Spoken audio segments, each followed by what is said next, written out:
I never thought I'd be the kind of person to go camping alone, but something had been nagging at me for weeks, maybe even months. The feeling that I needed to escape the noise of everyday life, to get away from people, and just be alone for a while. It wasn't anything specific, just a general weight I couldn't shake off. So when I found a cabin in the woods that was available for rent, I decided to take the plunge. It was a secluded spot, about an hour's drive from the nearest town. Nothing too fancy, just a simple wooden cabin in the middle of a forest, no neighbors for miles. Perfect, I thought. Peaceful. I packed up my gear: tent, sleeping bag, a small stove, food, water, and the essentials, and drove out there on a Friday afternoon. The sun was still high in the sky, and the air was warm, but there was something in the stillness of the drive that started to make me uneasy. The further I went down the winding road, the fewer cars I passed, and the more I started to wonder if I was really making the right decision. But at that point, I was committed. When I finally arrived at the cabin, the place looked just like the pictures online: rustic, with dark wooden walls, a small porch, and tall pine trees surrounding it on all sides. It was exactly what I wanted: isolated. I stepped out of my car, stretching my legs after the long drive. The air smelled fresh, earthy, and clean. There was no one else around. It was just me, the trees, and the silence. The cabin wasn't exactly new, but it looked well maintained.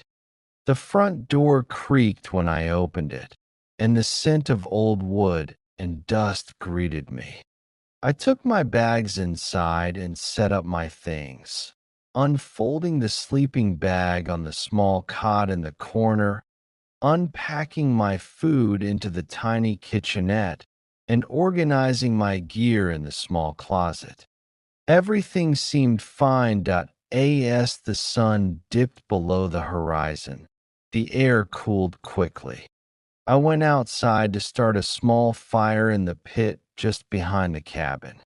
The sky darkened, and soon enough, the only light came from the campfire flickering in front of me.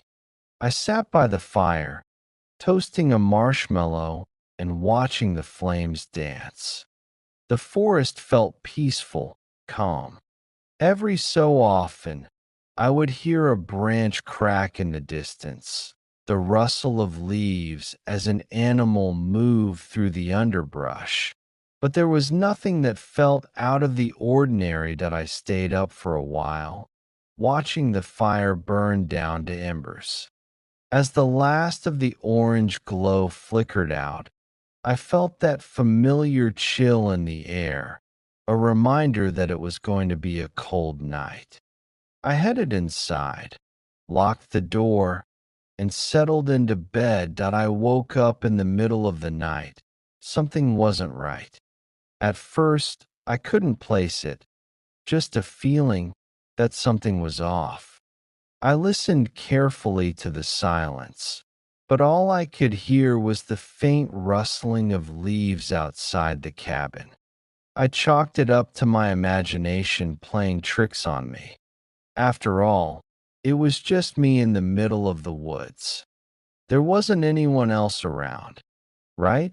I lay back down and tried to go back to sleep, but it was hard to shake the feeling.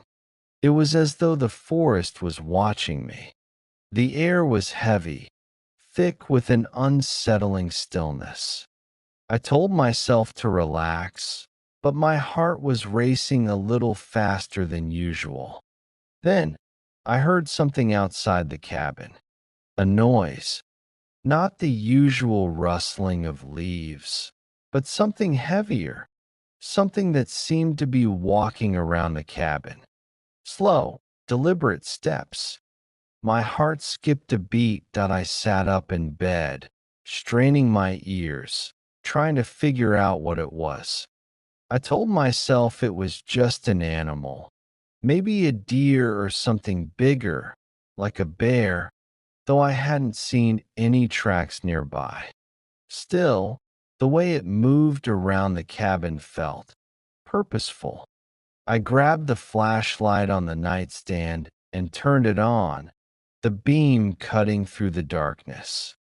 I got out of bed and slowly made my way to the window. The forest